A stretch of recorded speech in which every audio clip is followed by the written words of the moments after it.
Hello mga kasandok, medyo malayo pupuntahan natin ngayon. Pupunta tayo dito sa aming bakuran! Woohoo! Spring o tagsibol na, kaya ang dami ng mga bulaklak. Though medyo malamig pa rin, pero medyo mas warm na ng konti ang panahon.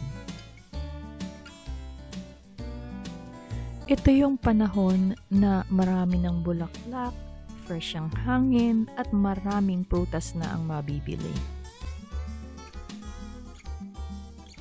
At ito nga ang gagawin natin ngayon, mamimitas tayo ng oranges. At ayun na nga si kasandok na Jimmy namimitas para dalhin sa trabaho.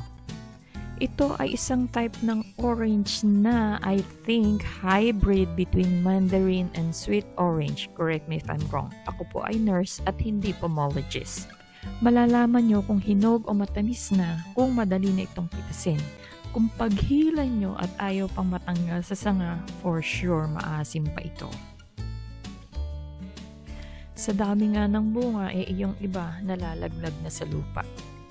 May mga parte na hindi na kailangan ng sungkitan dahil nasa ilalim lang yung iba.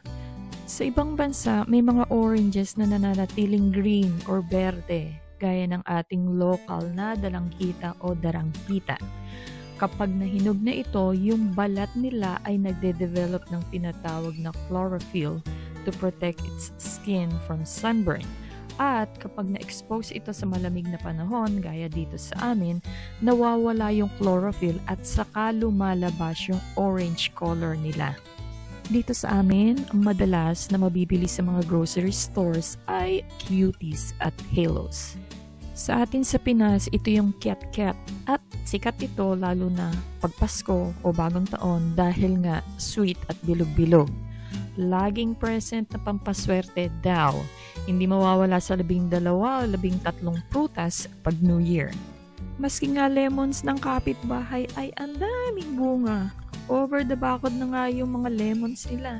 Minsan, pag talagang gipit, since maraming suma sa kabilang bakod, pumipitas na ako. Minsan naman, pag nalalaglag na, kinukuha ko na rin, sayang naman, panglinis ng banyo, lababo at kaldero.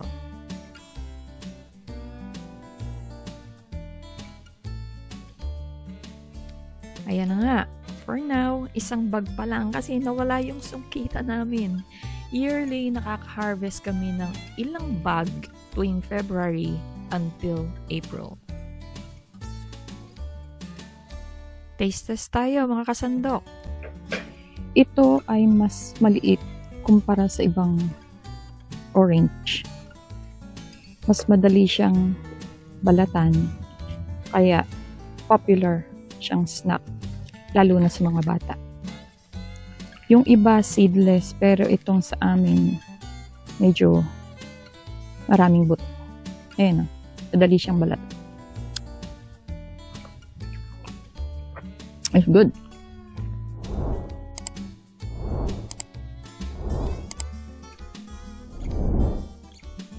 Thanks for watching mga kasandok. Please don't forget to subscribe to Lutong Nurses YouTube channel. Follow nyo rin po kami sa Facebook and Instagram.